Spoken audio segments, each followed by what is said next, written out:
The winner of this fight is going to fight Ilya. What happens to Arman? Arman's going to have to fight who? What is going on? What does Arman Tsarukyan have to do to get a shot at the belt now? He did what Khamzat and Islam did not do. He finished his opponent on the ground in dominant, impressive fashion. And now what is he? Now he's just floating in the wind. Dana White just announced it. Arman Tsarukyan ain't gonna like it, but it doesn't matter because we do. Paddy Pimblett versus Justin Gaethje for the interim lightweight UFC Championship of the world, kicking off the new era. Arman Tsarukyan is crying in a hotel room as we speak. I just saw Arman Tsarukyan sink to his knees in a Target somewhere. This is really, really bad news for him, but really great news for fight fans. The UFC matchmakers are under the radar and facing criticism since Dana White announced fights for the first Paramount UFC card. Fans believe Arman has been robbed once again, and that's why the matchup between Justin Gaethje and Paddy Pimblett for the interim title at UFC 324 sparks backlash from both the fans and analysts. Everyone is questioning why Arman Tsarukyan is once again left out despite being the #1 contender. Obviously, you just saw Gaethje versus Paddy Pimblett for the interim title. Earlier, Topuria posted, I'm dealing with some personal problems, so I'm not gonna fight the first quarter. So the winner of Gaethje versus Paddy will be the interim title, and then they will face Topuria.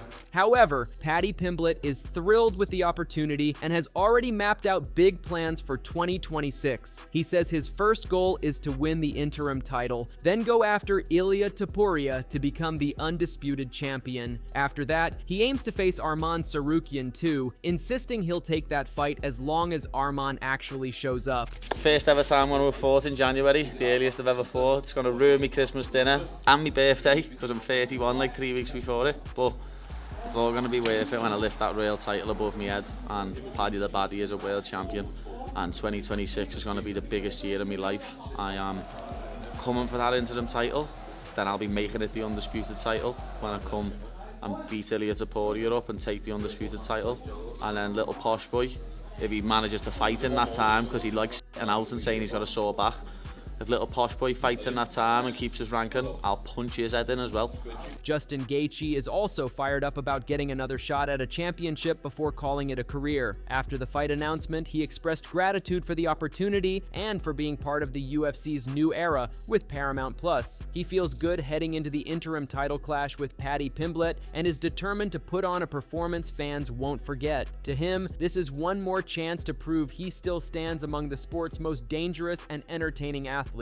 Justin Gaethje said, "What a ride it is. So thankful for the opportunity to start off this new partnership with the UFC and Paramount+. Perfect dance partner for another unforgettable night to prove once again I am one of the best and most exciting fighters of this era. I will be ready to go."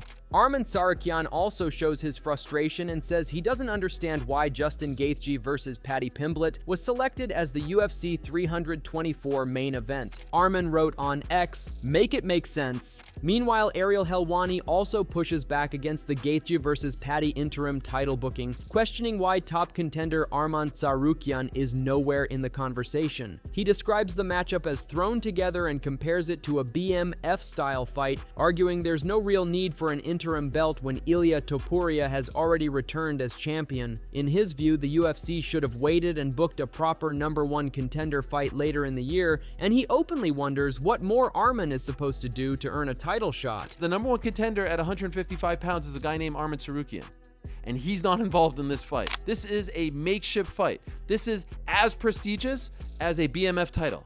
God bless. I said I wanted to see Paddy fight for the belt. God bless. But this is a bogus fight, and it's insane to me that it is headlining over Kayla Harrison versus Amanda Nunes. On paper, Paddy versus Justin is a fine fight to determine the #1 contender to fight Ilia and or Arman. Ilia won that belt back in June. I don't even think you need an interim title fight. Honestly, it should have been the co-main event, 5-round #1 contender fight, Ilia versus Arman, second half of the year. What's the problem with that? And now what you just said, because he reiterated this in the Instagram Live, the winner of this fight is going to fight Ilia. What happens to Arman? Arman's going to have to fight who? What is going on? What does Arman Tsarukyan have to do to get a shot at the belt now? Ariel Helwani highlights that Arman Tsarukyan did everything required to secure his title shot, worked hard, waited patiently, and then dominated Dan Hooker with a statement finish on the ground. Yet despite all that, he now finds himself sidelined and not even considered next in line. Helwani openly criticizes the decision to place Justin and Paddy in an interim title fight and then have the winner meet Ilya, calling the whole idea insane. He adds that it's genuinely surprising to see a matchup like this headlining a major card. I know he had the fight back in January. He got hurt. Sue the guy. He sat patiently. He went out there. He steamrolled right through Dan Hooker. He did exactly what he had to do. He did what Khamzat and Islam did not do. He finished his opponent on the ground in dominant, impressive fashion. And now what is he? Now he's just floating in the wind. And he's not even next, apparently. Now, of course, everything could change. Nothing really means anything. They make up the rules as they go along. But to put Justin and Paddy in the interim title slot and then have the winner of that fight Ilya is insane to me. And worse than that, because we have seen interim title fights that have felt a little fugazi. I cannot believe that they are headlining this card with that fight. Luke Thomas also took a hard shot at the UFC's decision-making, saying the backlash from fans is completely understandable. In his view, choices like this slowly chip away at the quality of the sport, showing the promotion is more interested in cashing in than booking fights that truly establish who the top competitor is. You are gonna hollow out your product doing shit like this long enough. It's not just that you're not meeting expectations, you're just not. The fight business has always been one of manipulation. The fight business has always been one of the promoters massaging stuff to get what they want. It's a part and parcel of what they do. This is hardly some new practice, right? But it feels like there are moments in time where you can't really fuck around with that. And that's kind of what we're getting here. We're getting a lot of that. We're getting fights where there's obvious ways to go a different direction and they just don't go that direction, clearly because they've got some other aim in terms of how they want to generate revenue.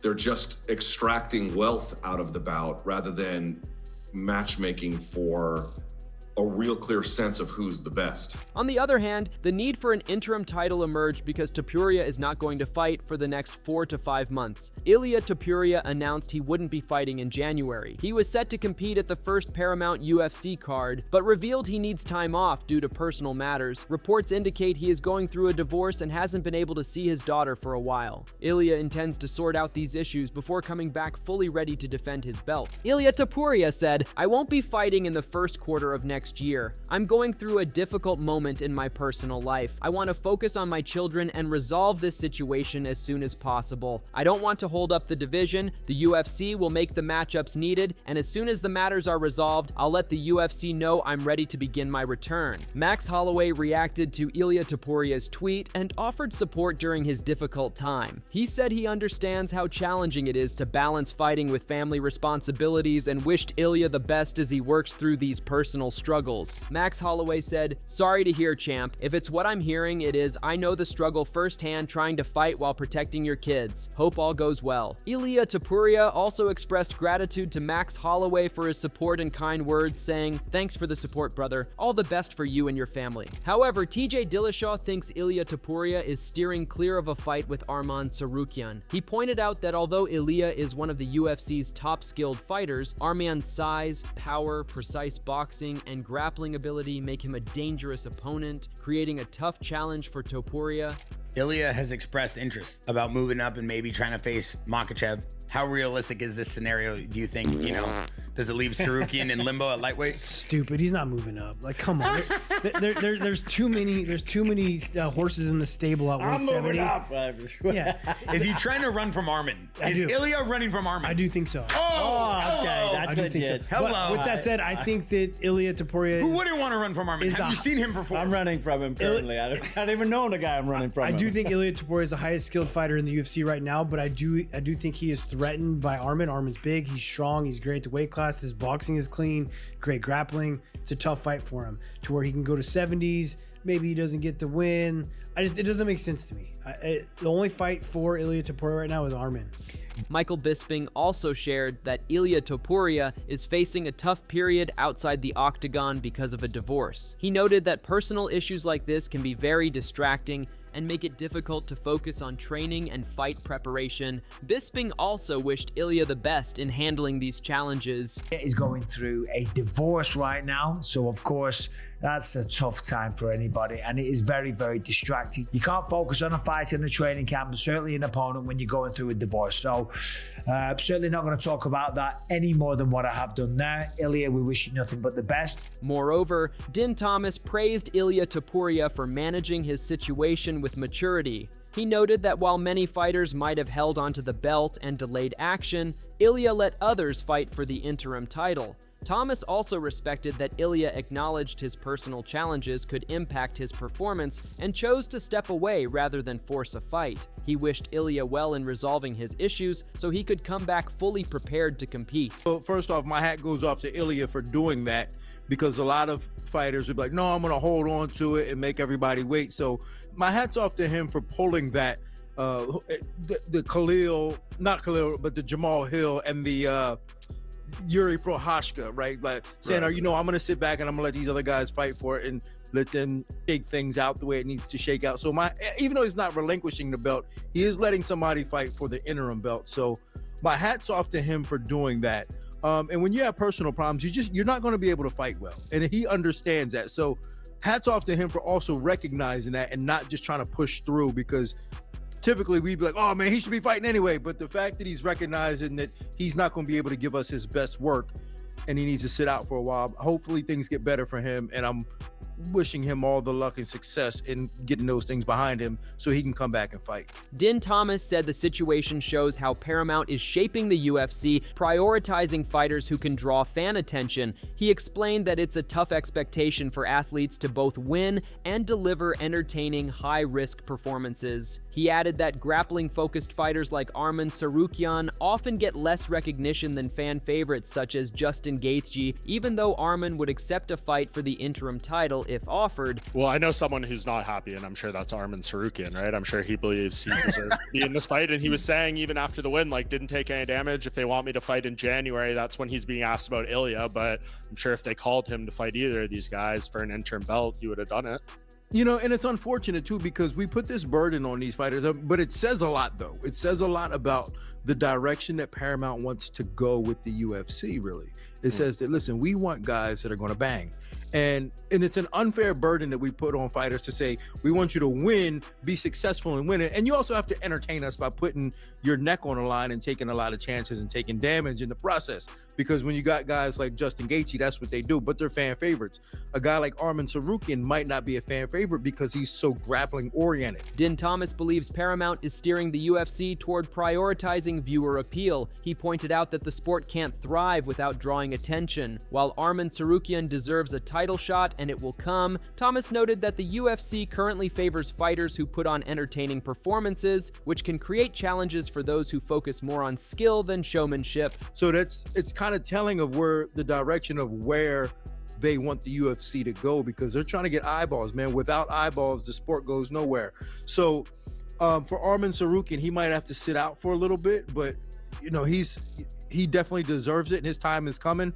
It's just, I think right now Paramount and the UFC is kind of establishing that, you know, we're going to want some entertainers in there, and if you're not entertaining us, if entertainment is not a part of your priority, then that might be an issue. On the other hand, Michael Bisping described the Paddy Pimblett versus Justin Gaethje fight as highly competitive. He noted that, despite being 36, Gaethje remains explosive with strong wrestling, striking, and leg kicks, and that his knockout loss to Max Holloway is not representative of his usual performance. Bisping also praised Pimblett for his dominant victory over Michael Chandler and his undefeated UFC record, calling him a serious threat in the matchup. This is a very, very tough competitive matchup. Now, Justin Gaethje is no spring chicken. I think he's 36 years old.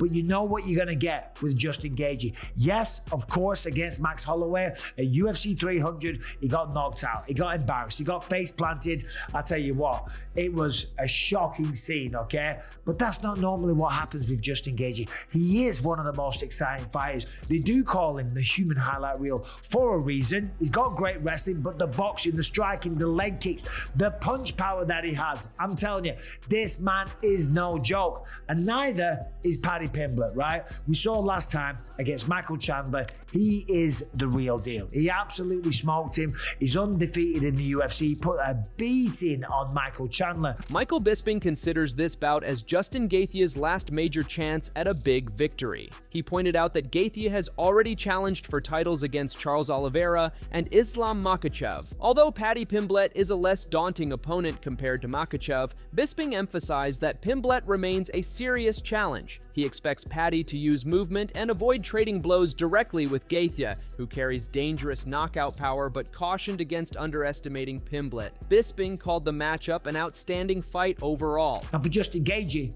this is the final go. This is the final crack of the whip. The man's had 2 title fights in the past, Charles Oliveira to Khabib Nurmagomedov, and now he gets to go up against Paddy Pimblett. Now, talking about the matchup, of course, it is an easier fight for Justin than what it is against Khabib Nurmagomedov, one of the greatest of all time. Islam Makhachev, the current pound for pound, and according to many people, a man that is surpassing Khabib Nurmagomedov, right? So in that regard, it is an easier matchup. Will Paddy be able to take him down? Will he dance around the octagon? Yes, he will. Will he try and replicate the game plan of Max Holloway? Of course he will. Who wouldn't try and do that? You aren't going to stand and go toe-to-toe with Justin Gaethje because the man does have knockout power. But underestimate Paddy at your peril. That's all I'll say about that one, but that is a phenomenal fight. Moreover, MMA Guru expects Paddy Pimblett to defeat Justin Gaethje by blending grappling and striking while staying at range, rather than trading heavy shots in close like other fighters. He pointed out that Gaethje is approaching the latter stage of his career. Guru also sympathized with Arman Tsarukyan, who may now need to face a different opponent, noting that the scheduling decisions might explain it but still put Arman in a difficult position. I reckon Pimblett's beating him.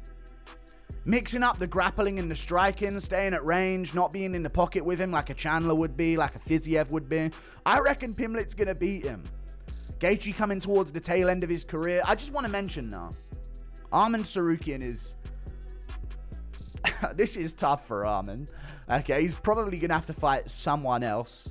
He said he would be on this card. I don't know if they then called him and he said, no, I can't be on that card, and that's why they've done this. If that's what comes out from this, I guess it could be a bit more understandable, because otherwise it would have been Nunes Harrison to main event, and we just can't have that. MMA Guru described the Gaethje versus Pimblett fight as completely wild and a massive matchup filled with hype. He joked about Pimblett suddenly reaching number 5 in the rankings, calling it Scouse magic, which secured him an interim title shot. While excited for Pimblett as a fellow Englishman, he pointed out that Gaethje had insisted on a title shot or threatened to retire, and the UFC ultimately gave him what he asked for. We just can't have that. But this is insane. Gaethje versus Pimblett is an absolutely insane fight. I'm looking forward to it. This is a massive, massive matchup. Ton of hype on the line, but I do want to mention, Pimblett has floated up to number 5 in the rankings. Magically. Scouse magic, dude. Scouse magic. Don't ask for that on a street corner in Liverpool, by the way, but this is some Scouse magic. Okay? He just levitated his way into an interim title shot, which is insane, but fair enough. As an Englishman, I'm all on board with this. But, you know, it is what it is. I think he'll beat Gaethje, but let it be known, Gaethje said, I'm not fighting ever again, and I'll retire if you don't give me a title shot. And they bent the knee. They bent the knee to Justin Gaethje and just gave him what he wanted through him threatening to retire after beating Fiziev on short notice. Meanwhile, Adam Catterall thinks Arman Tsarukyan should have been included in the interim title fight. He suggested that Arman may have been overlooked due to a past withdrawal from a title fight on short notice and because bigger names draw more attention in the division. Catterall added that the UFC appears to be prioritizing business interest over merit-based decisions. Arman Tsarukyan should be in the interim title fight, IMO. He isn't, and this is a complete guess, because he pulled out of a title fight on less than 24 hours notice, and there are bigger profiles than him in the division. Business has superseded sporting meritocracy. Eric Jackman also took aim at the Gaethje versus Pimblett interim title matchup, saying it ranks among the least meaningful title fights the UFC has booked in years. He likened it to the forgettable Gain-Lewis situation and argued that the whole thing looks even more absurd considering Arman Tsarukyan is obviously ahead of both men in the lightweight hierarchy. Eric Jackman said, "Gaethje and Pimblett are fighting for one of the most insignificant interim titles. Maybe that's redundant in recent memory. This is Gain-Lewis levels, made much worse by the fact that Arman is so clearly ahead of both." That wraps up today's video. We hope you enjoyed it. Share your thoughts on this fight card in the comments below, and don't forget to subscribe to our channel for more updates on the latest UFC news.